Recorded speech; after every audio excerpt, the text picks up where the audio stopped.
All right, so now that we've set up our subsystem, including what it has in it and how those individual components are set up, let's go start making some functions and commands.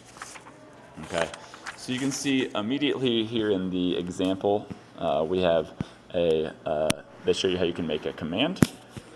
There's also an example of a Boolean. So these are different functions we can write, different things we can do. I'm going to go ahead and skip over those examples. Just down here, let's look at some of the other stuff. We have a periodic section. This will run some code once every time through the loop. So in the past, we used this to maybe update some values. Last year in 2024, our periodic had us put the values of the break beams to the smart dashboard, so that way we could see if they were broken or not. So smart dashboard dot put Boolean, and we called it intake break beam 1, and we used the feeder break beam 1 dot get. So we got the value of it and put it to the dashboard. There we are. If this goes red, you have to add the smart dashboard import. So you can see up here at the top, I've got right here. I think I accidentally added those between videos. So you can do that with a quick fix usually, but you need to make sure you have that if you want to use a smart dashboard. All right, so back down to periodic, I'm going to get the value of my second break beam as well.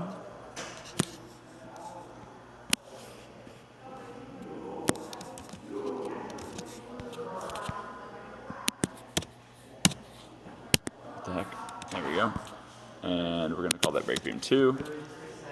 And we're going to get the value break beam 2. Cool. So now every time through the loop, this subsystem will run that code and update the values of the break beams to the smart dashboard so we can see whether they're broken or not. So that's something we might do here. Something else we could do, you can see up here there's this Boolean. So we can create a function that returns a Boolean value. Let's do that. Let's do public Boolean. This is one that's going to let us know if we have a disk or not. So we're going to call it has disk. And this should return a true false. So I'm going to say return not feeder break beam 1 or not feeder break beam 2. Oh, I forgot to do .get.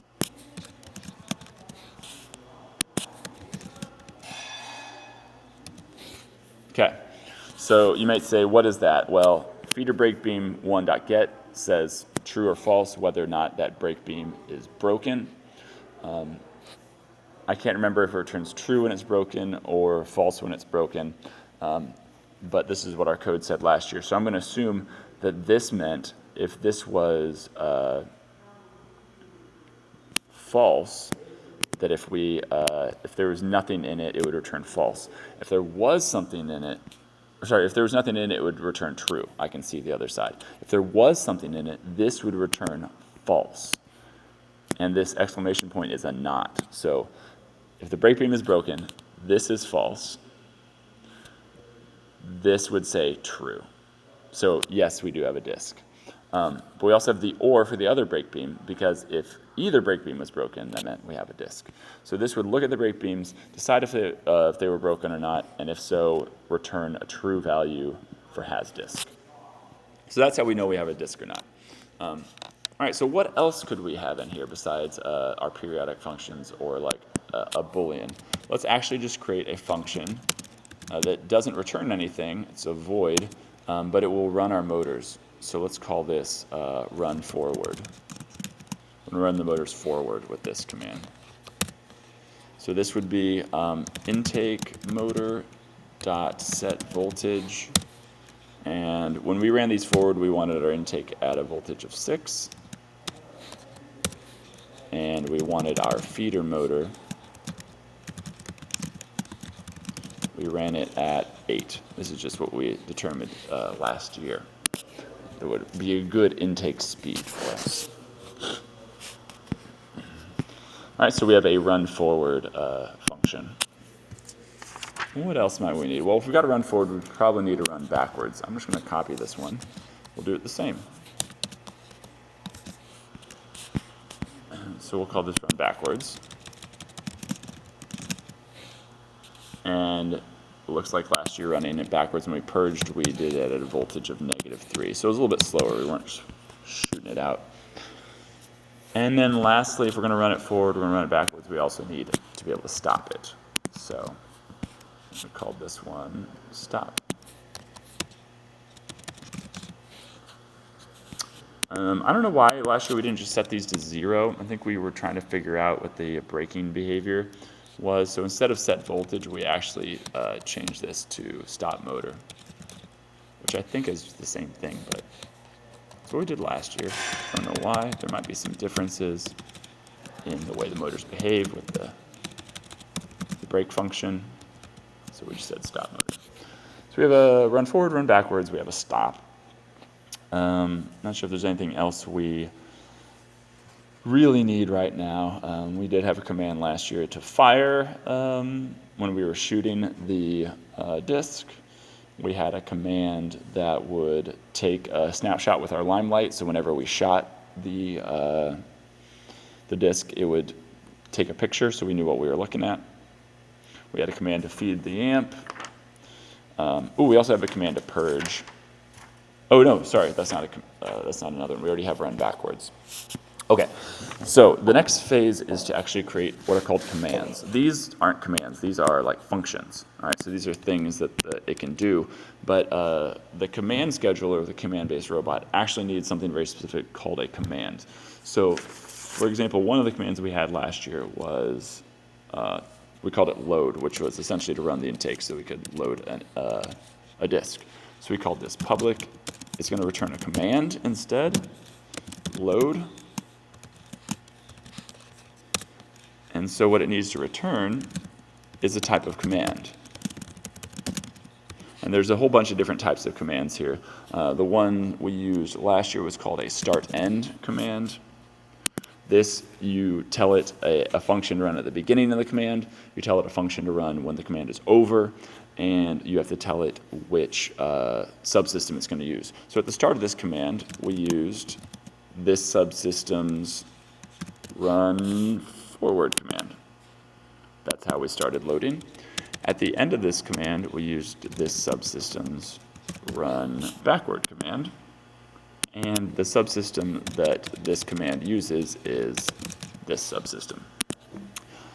Now, how did we know when to go from run forward to run backwards? For this one, we used a .until, and we're going to give it a Boolean that decides when to stop. And what we used here was our Boolean supplier of has disk until, I think it was this. Yep, has disk. Okay, so this is a command that we can now run on the command scheduler that does these things under these conditions. Let's see if we have any other commands we really want. We could do a purge command, that'd be a good one.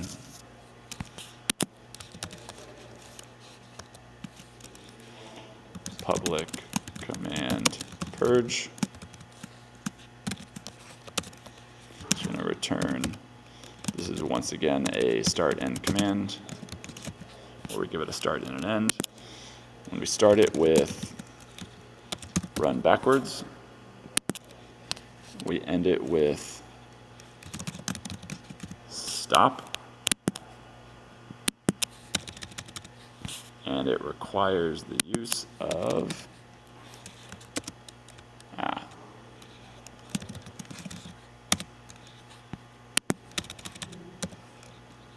this subsystem.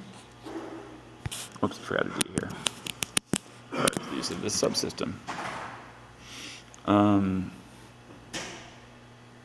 Yeah, and that would be it. This one doesn't need an end condition because essentially it's going to end when we stop pressing the button, I want to say. So we can do that later when we tie this to buttons. This is not a conditional other than stopping pressing the button. All right, so this is some of the commands we could use. You can see here we essentially created functions that return either voids or booleans, and we can build those functions into what are called commands. I'm going to stop here, and we'll show you in the last video how to bind these commands to a button so that they execute when we press a button.